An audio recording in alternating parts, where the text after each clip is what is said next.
Today, we're going to cover a few important biochemistry topics that show up throughout the MCAT: cytoskeletal proteins, motor proteins, cell adhesion, antibodies, and biosignaling.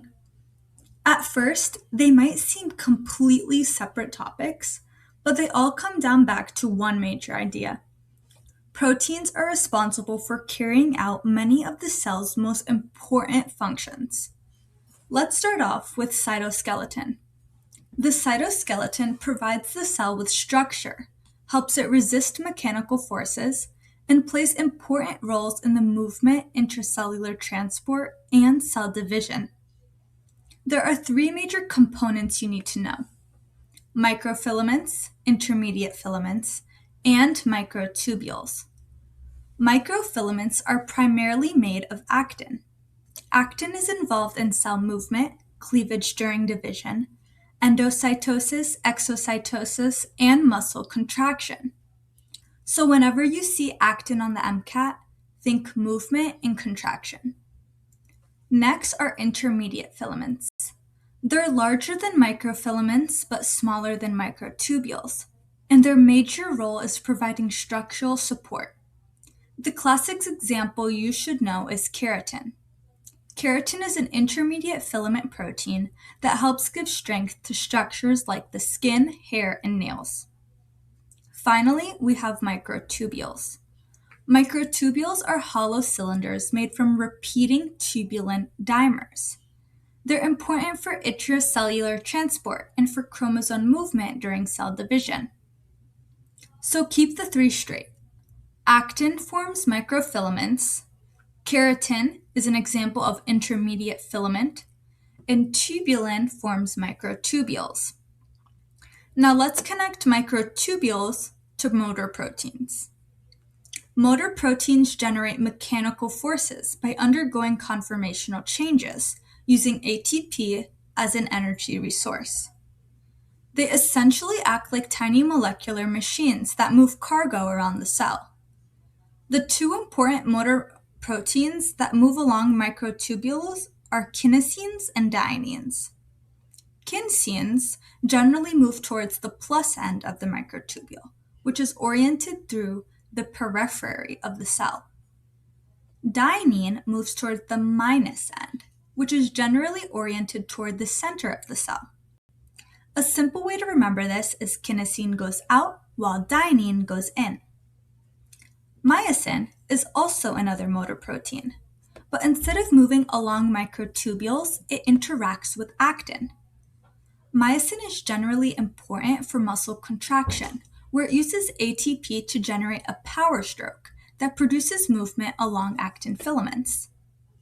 Now, let's move into cell adhesion. Cells need to attach to other cells and to the extracellular matrix, and several different proteins help make this possible. Cadherins are especially important for cell-to-cell adhesion and are involved in anchoring junctions, which help keep cells and tissues physically connected. Integrins, on the other hand, help cells attach to the extracellular matrix. And selectins are also involved in cell adhesion and are particularly important when cells interact with the walls of blood vessels. You'll want to recognize three major types of cell junctions: gap junctions, which allow neighboring cells to communicate directly. They're formed by connection proteins, which create channels between adjacent cells. These channels allow certain ions and small molecules to move directly from one cell to another. Tight junctions work differently.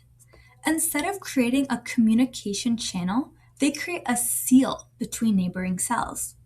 This prevents substances from freely moving between cells, which is especially important in epithelial tissues. A classic example is the blood-brain barrier, where tight junctions help restrict movement of substances from the bloodstream into the brain. Now let's talk about antibodies. Antibodies are also called immunoglobulins, are glycoproteins that recognize specific molecules called antigens. There are several antibody classes, but two are particularly important to recognize, and it's IgM and IgG. IgM is associated with the early immune response, particularly during primary or acute infection. IgG is associated with longer lasting immunity and is especially important during secondary immune responses. So, if a question is asking you to distinguish the two, remember that IgM is associated with early response, while IgG is associated with long-term protection. Now, let's move into biosignaling. Cells constantly receive information from their environment. Hormones, neurotransmitters, and other signaling molecules bind to these receptors, and those receptors convert the signal into a cellular response.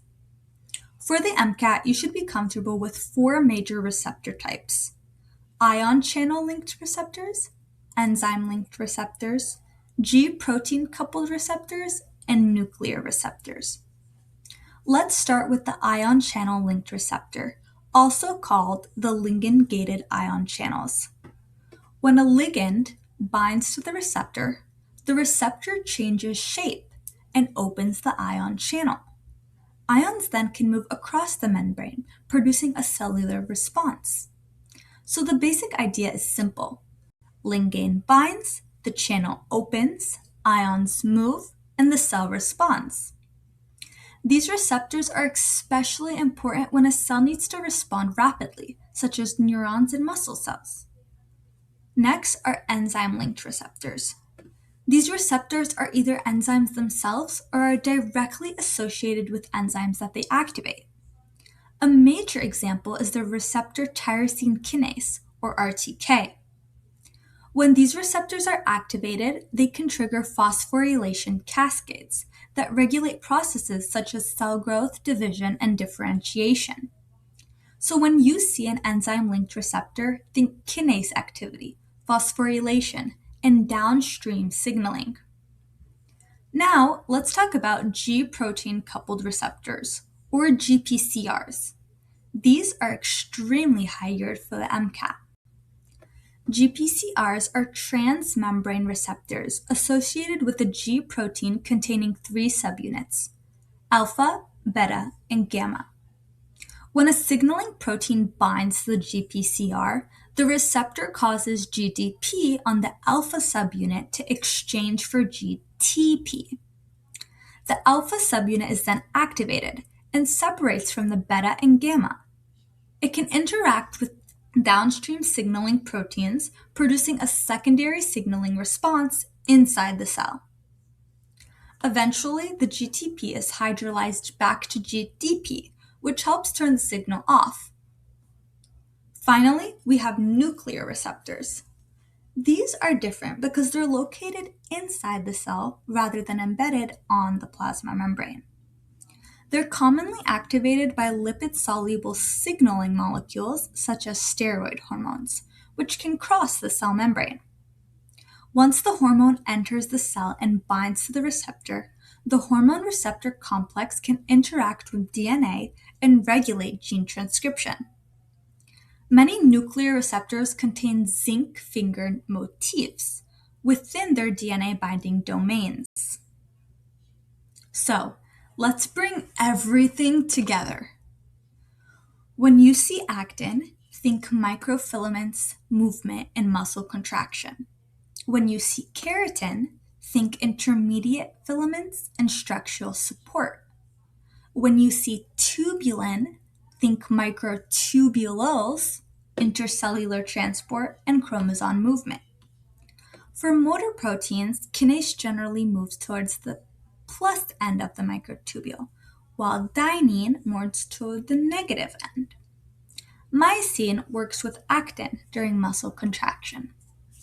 For cell adhesion, cadherins are important for cell-to-cell attachment, while integrins help connect the cells to the cellular matrix. If you can recognize those relationships, you're not just memorizing the definition. You're building the connection that will allow you to actually apply this information to an MCAT passage. And that's exactly what you need to be doing when you study biochem for MCAT.